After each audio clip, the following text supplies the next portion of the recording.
Hello all, welcome to Google Cloud session. So what is cloud computing? Cloud computing is nothing but storing data on your remote servers on the internet to store then other than local servers or your personal computer.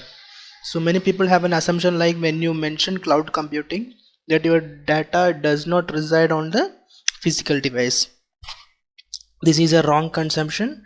The data resides in your physical device but not on managed by you. It will be managed by cloud vendors like Google, Amazon or Azure or Microsoft. Then why we need cloud computing? And on the left hand side we have all the features of on-premise network, that is physical data center, and right side we have all the uh, characteristics of a cloud computing. Just look on the left side, implementation time.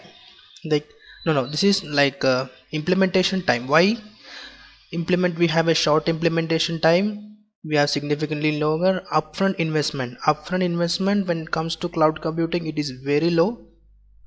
When it comes to the on-premise, we need to set up buy local hardwares, data center, then for cooling equipments, etc., and additional hardware and IT cost. When cloud computing, we does not have any additional IT cost.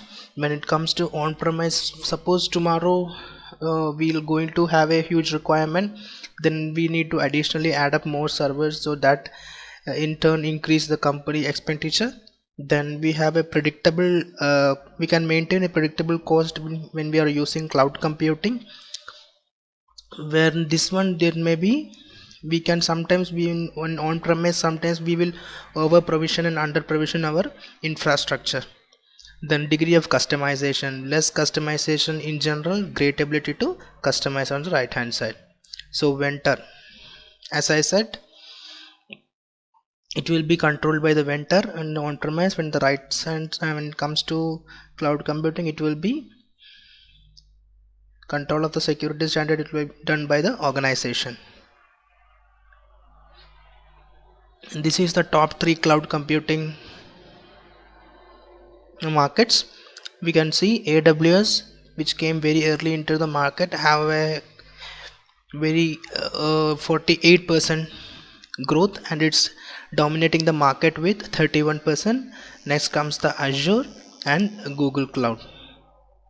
See, AWS have a lots of market because it has been in the business for a long time, and it is actually the first contender in the cloud computing market. So you can see the growth is 48, but Azure is like 89%. Many companies are actually implementing Azure because of easily implementation, and it most of the companies are using Microsoft products like Office 365, then Skype for Business, Active Directory. So the integration and licensing part has been easy. When Google Cloud, even though the ranking from is very low 8%, you can see the growth is 108%. It's more than 100%. So many companies, most like small medium-sized companies, are utilizing Google Cloud platform. They're changing their on-premise data center to Google Cloud. So we can see that from the worldwide cloud infrastructure services, US 20 billion US dollar is the current expected revenue from this one. Then why would someone will choose for Google Cloud? First question is, how did you check the internet? Like if you are given a computer and you are asked to check an internet, most of the people, what they will do, they will go to the Chrome browser or an internet explorer, then they will type google.com. So people have an assumptions like if Google is working, then internet is up. Then that comes, so there is no question about the availability of the Google products. Then some second comes like people are familiar with Google products like YouTube, Gmail and Google Drive. Then it actually uses the same infrastructure. The infrastructure which runs on Google services like YouTube, Gmail and Google Drive, it uses the same infrastructure for Google Cloud platform also. Then when we compare Google Cloud with other cloud providers, we can see there is no upfront cost investment. In the sense, the to be able to avail Google Cloud services, or to get a great benefit or for great discount, you don't need to have an pay in upfront and scalable with no cost. When we compare Google with AWS and Azure, for AWS you need to have an upfront investment for a reserved instance. When it comes to Azure, you either need to have a long-term membership with Microsoft or Azure, or you need to pay an upfront and be a premium member for more than 3 or 4 years. Then custom machine type with virtual number of CPU as customer needs. This is another great feature of Google Cloud, where that they will allocate machine not on based on the t-shirt size, because they will assign specific memory you can, and specific memory and the machine you can customize your environment based on that. Suppose you need two servers with only few CPU, or you need large servers with minimum CPU, so you can customize based on that. And Google has also other specific services like the upcoming market trends like Internet of Things specific services, then big data analytics and artificial intelligence, cloud AI. It has separate customized services for each of the new upcoming trends. Then comes to services. We have various services like categorized into domain. We have compute, big data, developer tools, for storage, identity and security, IoT, and we have networking, Google Cloud Management, and data transfer. See, these are the various regions and servers we have. Regions are this nothing. See, you can see in America you have West 1. This is called a region, and we have a two zone, West 1A, West 1B. When it's come to US East, it is US East A, East 4B, East 4C. When we have US East 1 and US Central 1. In Europe also we have, in Asia East 1 we have, Asia Northeast we have, Asia Southeast Asia we have. In India we have a Mumbai as one of the availability zone, and which contain two region, availability region with contain two AZ. Like in Mumbai we have two zones. Then comes the compute engine. Compute engine is nothing but your virtual machine which can be customized as per the requirement, and it is running on the worldwide fiber network, which is a fiber network owned by Google, not of a public internet. We have an app engine which specializes on web and mobile application. It's only pay for resources you use. Then we have a Kubernetes. If your workload is basically on containerized services, then we can make use of Kubernetes. And Kubernetes is actually coming into the picture and have a great scope in coming years. Like most of the solutions are now moving into the microservices than monolithic. There is a difference between monolithic and microservices. Monolithic is like every component of your website is actually interdependent to each other. Like if you have a website which having a payment option and then UI upgrade option, etc. So for instance, if you want to upgrade your payment option, then since your payment option is actually connected to everything, every other services, since it's a monolithic network, you need to make the system down, then we need to do the upgrade, then we need to see whether it having any effect on the other services and all. When it comes to microservices, you have a great part like you can only focus on that services, and it's actually isolated from other services, and you can do your development, testing, upgrade, everything. Then we have the cloud function, which is nothing but a trigger based compute services. In networking services we have various categories, like for scalability, for increasing we have cloud load balancing, we also comes with auto scaling. We have cloud CDN, which used for cache services. We have cloud cloud interconnect for faster connection. Cloud interconnected will use if you want to connect our on-premise data center into the Google Cloud. The traffic which flows to the cloud interconnect, you have two options. Either you can use the external vendor, or you can use the Google public network. We have the cloud DNS, which is domain name service having high availability. When it comes to storage services, Google have various storage services based upon the customer need. We have Cloud SQL, which is fully managed DB service with high performance and scalability. The upgrade of database batching, everything is actually taken care by the Google. Then we have Cloud Bigtable, which is highly scalable non-SQL database integrated with Hadoop and Spark. We have Cloud Data Storage, which is document oriented databases. We can store files, pictures, folder type files, everything.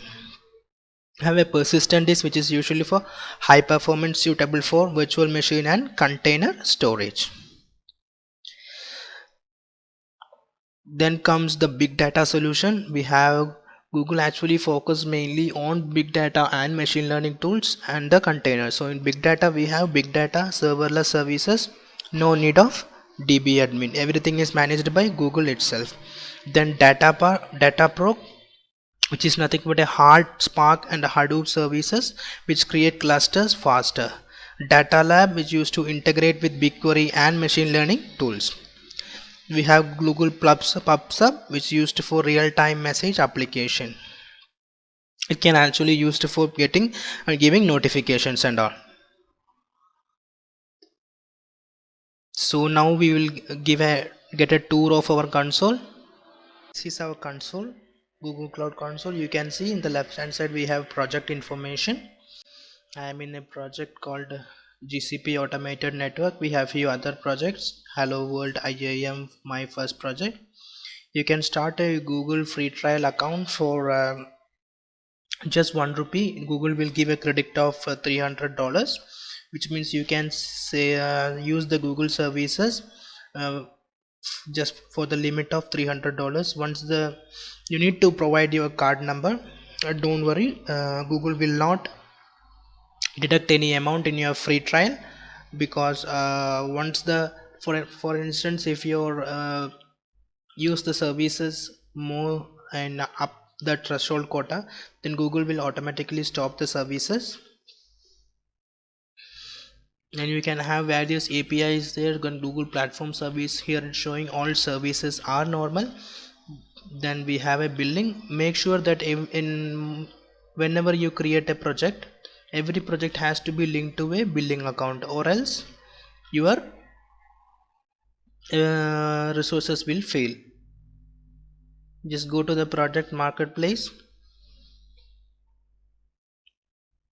So you can see the project GCP Automated Network. It actually linked to a billing account. This one 01AE03. Let's go in the left hand side. In the left hand side you can see the various one. We can see, just go to the marketplace. This we can avail various products offered by the Google.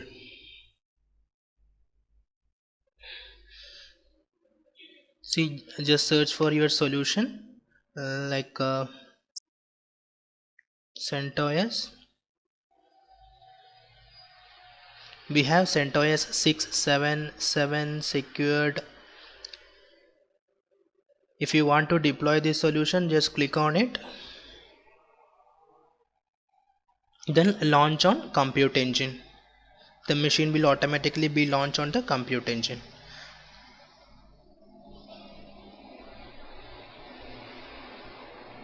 Like in the compute session, see, this is the Compute Engine. If you go to the VM instance, here we can find your virtual machine.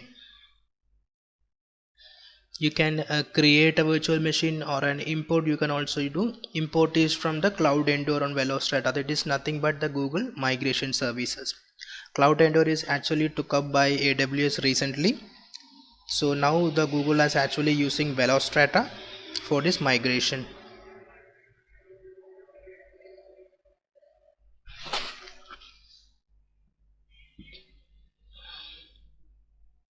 Then we can check in other services as well. We have Kubernetes engine, which is nothing but focuses on containerized workloads. Then we have Cloud Function, which is trigger based application.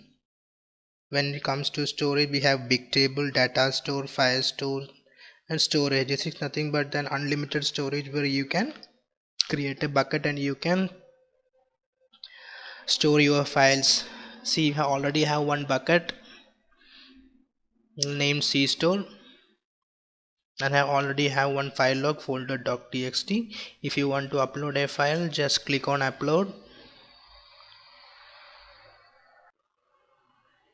then just upload any simple file.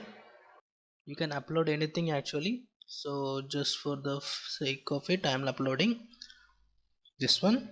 You can see on the right hand side it is uploaded has been finished. We got the status. Close it. See iimlab.txt. Then we can check on the other services. We have IAM identity access management and API services, and then for support we also have. Then comes a networking part where we can have create and we have an VPN connection where we need to have a connection between two sub networks which resides on a different VPC. We have a VPC network security. Then we also have a tool for monitoring, which is nothing but a stack driver which you use to monitor the compute engine resources, then billing, auditing, everything, etc. The main advantages of stack driver is that you can also integrate it with other cloud solution like AWS.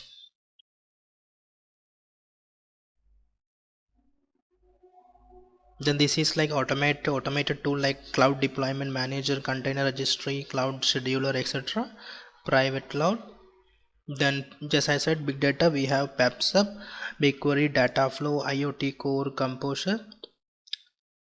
See, just for the artificial intelligence, Google has provided so many services like machine learning engine, natural language. Natural language is used to develop solution like Alexa, and we can say that from Google itself also have their own products like Google Home. Then image based visionary, which is actually used mainly for the medical field to detecting any diseases and all in nowadays.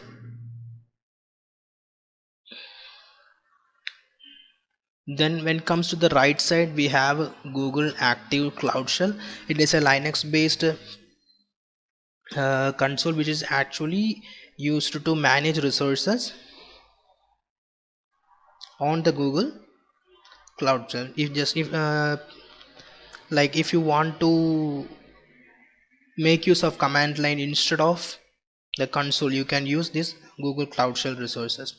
See, it is showing like my ID plus which project I am, GCP automated network 228108.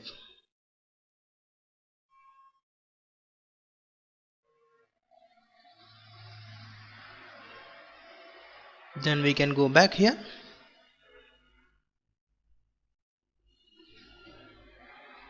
Here itself we have information of all the projects, GCP automated project number and project ID, etc. Go to the project settings.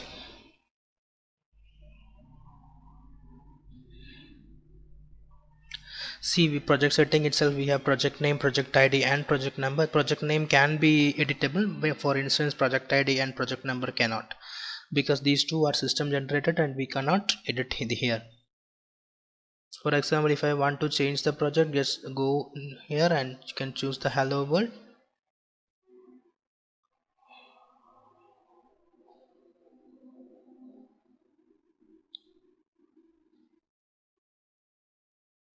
Hello world, if you go to the storage bucket, here you can see it is a different bucket. So what it means, like every resources has been tagged to a particular project, and if resources cannot have be a child of multiple project, and every project has to be linked to a billing account. So those are the things you have to remember mainly in Google Cloud. See, this is the basic structure of a Google Cloud. It starts with a company, then company have various departments, then we have teams, and team will have various sub teams which is having different projects and will be assigned to compute engine, which is various resources, app engine and cloud storage. We'll go some commands for the G Cloud here. G Cloud project list.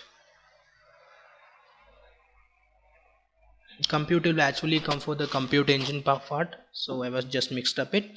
See, we have just this project, Google G Cloud project list listed various projects, GCP automated network 228104, then GCP automated network, which is a project name and project number GCP 1234. Let's check here whether we have 4 projects. 1 2 3 4. See, we have 4 projects and it's actually shown here. Now what will be our next option? Suppose we want to change our project. Gcloud config set project. We'll move set this one, hello world.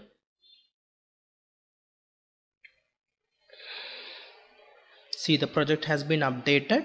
Earlier it is GCP automated network, now it is hello world. See, we are using gcloud config set project. We are using the project ID instead of project name, because I have said earlier the project name is not temporary, anyone can change the production name, so that's why we are using project ID. Okay, gcloud compute instance list. It will actually list the compute engine running on the hello world project. See, it is having instance one compute engine is running. We'll go and stop the compute engine, go to the compute engine, whether we'll see the status it's same or not. It is running. We'll go select here, and above we have a few more options: start, stop, reset and delete.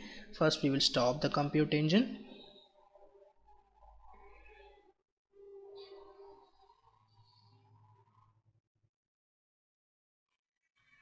See, stopping the compute engine. On the right hand notification tab you can see here, stopping VM instance 1, hello world stopping instance. It is always best practices to stop the compute engine in the free trial once your usage is done, or else it will add up the charges and it will burn up your resources. So once you created any instance and you have done all the operations and you practiced everything perfectly, and you have to practice even more like tomorrow, it is best practices to first shut down your compute engine, because if your instance keep on running, then it will always get up on the reflect on the building. See, you can see here I have actually forgot to shut down the instance. See, it is showing underutilized, and it is always giving a recommendations like save 17 per month.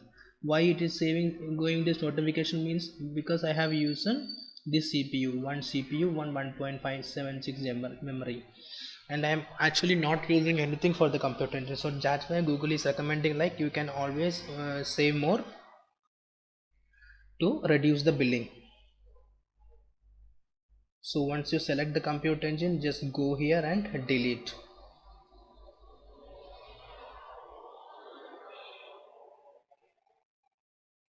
If you are deleting a compute engine, it always have given option like your boot disk will also get deleted. So instead, if you do not want your boot disk get deleted, in the compute engine option itself there is an option, there is a checkbox where you can uncheck it. So once you delete the compute engine, the boot disk will be still be available, only your machine will get deleted. See the status now. We'll give it a refresh, we'll see what happened. See, you can see, are you sure you want to delete the instance one? This will also delete the boot disk instance one, because there I have not unchecked. Give it a delete one. In the next we will be seeing like simply how to create an instance and how to log into an instance. From that we will conclude our Google Cloud introduction. So we'll just go and create an instance. In the first tab, create instance tab, we'll go and create. This is the name of the instance. We'll just give it as instance 1. When we have a region US East 1 South Carolina, if you see I have mentioned earlier Mumbai also we have. For instance, we will select this Mumbai Asia South 1 Mumbai. We have 3 zones, not 2 zones, we have 3 zones. Okay, then we have the CPU. For just for the test purpose we'll go for micro. Then we have the boot disk. We can change anything we want. I mean anything which is available from the Google itself. It has various flavors like Ubuntu, Red Hat, SUSE Linux, and Microsoft server side also it will give 2008, 2012 and 2016 Windows version. See, Debian, CentOS, Ubuntu, SUSE Linux, Windows Server, everything we have. Then we will go and create. Our instance is creating. Now we will see how can we log into the instance, that is through SSH. See, our instance is up. Then we will go and connect the SSH. In here there are no concept of saving private key or PPK key like if you are familiar with Amazon, then we need to first get a private key, then we need to make it as a PPK key, then there is lot of stuff involved. Here it's nothing, just we need to connect it to SSH session. It will connect. SSH instance is coming up. So instance comes up. See, instance we have a zone Asia South 1C, which is nothing but Bombay. We have an internal IP and an external IP. Internal IP is like to the internal region, and external IP is public. If this instance want to connect or speak to a public network, then it will use this external IP. Everything is fine. Our net instance is up. You can see Debian. We have selected Debian, so it is having Debian. We'll see ls minus say minus ltr. See, we have bash, everything we have, SSH, profile, bash, logout, root, everything we'll have, and it is having every admin access, so no need to worry about that.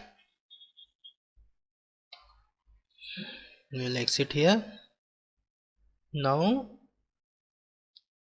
first we will delete. See, the earlier instance has been deleted because due to some network problem it showed like instance cannot be deleted and those such things. So we will delete this instance. Deleting the instance. Instance deletion has been started.